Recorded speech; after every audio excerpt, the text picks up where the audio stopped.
It's how annoying is this movie? Welcome to another episode of Neon Radio. I'm Reece. And I'm Dan. And this week we're doing To All the Boys, P.S. I Love You. With Lara Jean and Peter now in a relationship, another recipient of one of her old love letters enters the picture. P.S.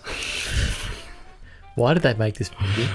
I think it's because it's a trilogy of books, but I don't know either. It's not great. Can you imagine reading this book? I'm assuming the book would be better.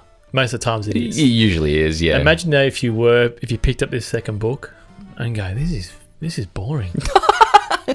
Well, I mean, let's face it, we're definitely not the demographic for these movies. Yeah. But To All the Boys I've Loved Before was actually, the first film was actually quite good. Yeah. So going into this, I had not high expectations, but I was like, okay, well, hopefully this will be okay. It does follow on thematically. Yeah, it's hard for me to say this, but I'm just going to say it. Yeah. Why can't they add just more of the family in there? The inclusion of the family made the film better when they were there. And it's a shame that they tossed that out for other locations, other characters, just things that weren't really necessary. They had a seniors home that was built into the story, which was pretty much for like, what is it called when someone goes and does like it's like an internship. Yeah, and they didn't really explain that well either. No, unless I don't know, I wasn't concentrating when I was watching it. Well, maybe we're not American as well. We don't have the understanding of that system, school system. That's it. I just found it really odd, and that took me right out of it. Like, yeah, I want to see the dad. I want to see her sister. The sister was fantastic. They're the strongest Kitty was like the best part of the film. Yeah. I don't know. And the dad's relationship with the neighbor. All of this was like really interesting, and it's unfortunate because they scrapped that for what I could almost say is the most vanilla extra character I've ever seen in my life. John Ambrose, what is it? McLaren? McLaren, yeah. The whole backstory of how he got his name, the piano scene. The piano scene was so bad. It was so bad. Yeah, it was so ham-fisted. Yeah, this is a very forced rom-com. It is. It's super forced. But the thing is, it has a direction that would have been fine. The idea of a someone who's experiencing a first love, and someone who has already experienced love before, had a relationship at the very least, and them trying to find middle ground with each other. And not be unhonest. Yeah. And this is something that happens. And that's the theme it occurs. of it. Yeah. But they never take it to the length that it should go. No. They never have a proper relationship conversation. Yeah, that's you mentioned that in the podcast. That's what it was lacking. It was. It was lacking a little bit of realism. Yeah, it was this is the thing. They had less time together as a couple, even if it's a couple movie. Yeah. And it was all about the John Ambrose character, which was vanilla, as you say. Yeah. In this ball thing, which is, again, vanilla. The seniors ball. Yeah. That's the problem. And I just wonder, because I know that they're shooting this movie and the third movie, which is going to be out next week. Back to back. Back to back. I wonder if they just put too much time into the third movie. Maybe. Well, this does suffer from sequelitis. The whole, usually the sequel's not so great, and then the third movie kind of picks up a little bit. Not in the same world as The Mummy, though, because let's face it, that third movie sucks. But it is one of those things where like this movie suffered from like maybe they were like, we don't know where we want to take it, or just trying to ham-fist too many things in it. Yeah, like it could have been so much more simple, had so many less characters. Like Jen, I wanted to know more about Jen. Yeah, man. I wanted to know what their friendship was like, and they never bring you there. I don't get it. They also introduced the neighbor for the dad. Yeah, they introduced the Stormy, the senior lady. Oh, and that, yeah, and she's a great actress. Yeah, she is. It's just wasted on that. Yeah, they wasted on the dad and that character from across the road. Yeah. It's how annoying is this movie? It's super annoying. The characters are great, and they make them unlikable. They make them unlikable, and then they give you nothing for them. Like, literally, I pause this movie, I'm going, this is so frustrating. But I'll give you some positives. Okay, because we've just nailed it to the wall. Yeah, I think we should. The opening of the film isn't bad. The start of the film isn't bad. It starts strong. You enjoy the opening, and then you enjoy the ending relatively so. Yeah. It's not the worst thing you've seen. Well, it's not great. Definitely the last shot is pretty bad. I don't know why they decided that the choices to... Maybe they took some mushrooms and floated up high. they were trying to reenact like the floating the thing that they did, the lantern. Yeah. But it was horrible. Yeah. And then they have that lip sync scene where she's lip syncing a song straight to the camera. I don't know why.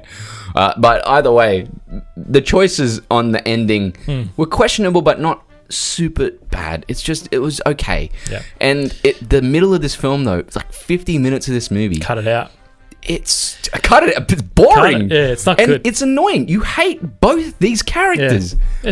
It's not good. It's not good. No. The strengths in this is school time, family time, and that's it. And sister time with the sister. Time. Yeah, that's it. That's it, man. I'd rather watch a movie on her dad and her relationship with the lady across the road. Honestly, I was more. You're right. I was more intrigued with where that was going to go than I knew what was going to happen with Peter. They're just going to fight each other for half the movie, and then, well, it's up to you to figure out what happens next. Yeah. But that's right. But that's the thing. It's just like it's a very annoying film for like a good portion of it, and it's a shame. Yeah, they had strong characters. Yeah. Another thing that was annoying to me is, look, I think you said it in the podcast. They actually took like a book of standard cinematography shots.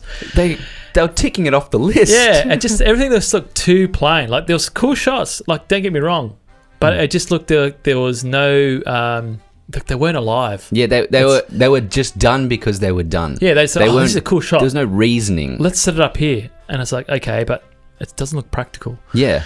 And that's what annoyed me. That was that. And plus the overuse, I nearly swore then, the overuse of the blues, the yellows, and that tealy sort of green colour. Nearly every single shot had that. The grades were weird. Yeah, it's just, man, give us something different. Yeah, definitely the production design choices for that were pretty poor. Yeah, it's dropped since the first one. Yeah, for sure. And it's a shame because the film, all it needed was a very simple, relaxed cinematography style, which was shown at the dinner scene. Yeah. You see them just having conversations, the camera's just moving where it has to go. It's all it needed. Yep. It didn't need to have any centered shots. This movie doesn't have a style. No. It doesn't need a style. It's telling a story. To me, it's just all over the place. Yesterday did that. That worked. It'll come up. The review will come in a couple of weeks, but the film yesterday worked because it was simple. Yeah. It didn't try to do anything too crazy, and when it did, it kept it in the realm of what was occurring. And that's the difference between an experienced director. Yes. With this director. Pretty much. So final thoughts on the film, Dan? Final thoughts.